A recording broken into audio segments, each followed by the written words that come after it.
Friends, welcome to சக்தி சமையல். இன்னைக்கு நம்ம சக்தி சமையலில் சிக்கன் பகோடா எப்படி பண்ணுறதுன்னு பார்க்கலாம். இந்த சிக்கன் பகோடா செஞ்சதுக்கு பிறகு நல்லா கிறிஸ்பியாகவும் நல்லா டேஸ்ட்டாகவும் இருக்கும். இது செய்யறது ரொம்ப ஈஸி தான். வாங்க இந்த சிக்கன் பகோடா எப்படி பண்ணலாங்கிறது இப்போ நம்ம வீடியோவில் பார்க்கலாம். இதுக்கு தேவையான பொருள் என்னென்னங்கிற லிஸ்ட்டை கொடுத்துருக்கேன், பார்த்துங்க. மாவு கலக்கிறதுக்காக பவுல் எடுத்திருக்கேன். இந்த பவுலில் 1/2 கப்புக்கு குறைவாக கடலை மாவு சேர்த்துக்கிறேன். அதாவது 1/4 கப்புக்கு அதிகமாகவும் 1/2 கப்புக்கு குறைவாகவும் சேர்த்துக்கிறேன். பச்சரிசி மாவு 2 டேபிள் ஸ்பூன் சேர்த்துக்கிறேன்.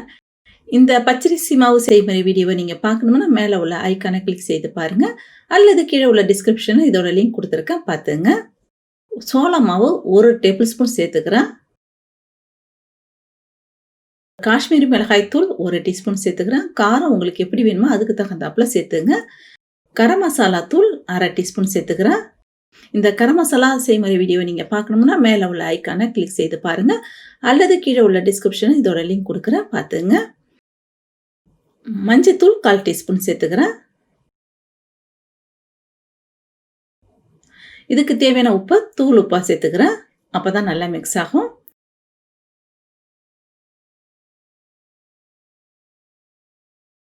இப்போ இதை நல்லா கலந்துக்கிறேன். இதேமாரி நல்லா கலந்ததுக்கு பிறகு இதில் எண்ணெய் 2 டீஸ்பூன் சேர்த்துக்கிறேன்.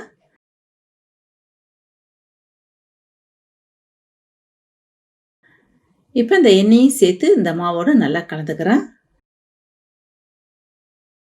இதேமாரி நல்லா கலந்ததுக்கு பிறகு இதில் இஞ்சி பூண்டு விழுது 2 டீஸ்பூன் சேர்த்துக்கிறேன்.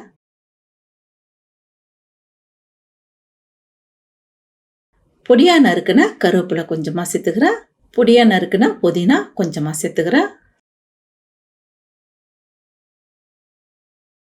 எலும்பில்லாத கோழிக்கறி 200 கிராம் எடுத்திருக்கேன். இந்த கோழிக்கறியை சுத்தம் பண்ணிவிட்டு கழுவிட்டு சின்ன சின்னதாக அரிஞ்சு வச்சுருக்கேன், அதை சேர்த்துக்கிறேன்.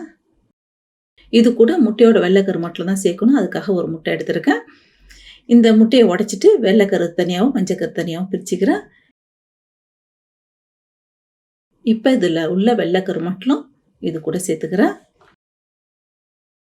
இதை எல்லாத்தையுமே நல்லா கலந்துக்கிறேன்.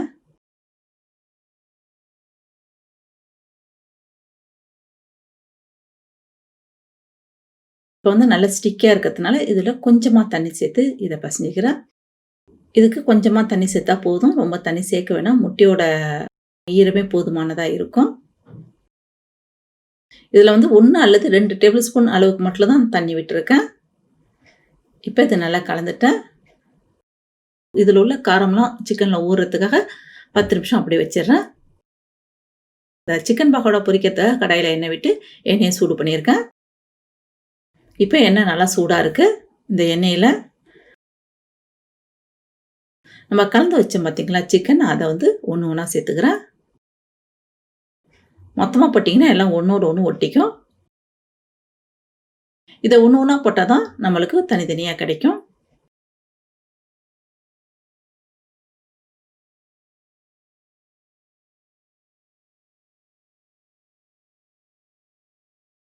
நம்ம ஒன்றா தான் சிக்கன் போட்டோம், இருந்தாலும் ஒன்றோட ஒன்று ஒட்டிகிட்டு இருக்கு பாருங்க. இதை நான் தனித்தனியாக பிரித்து விடுறேன்.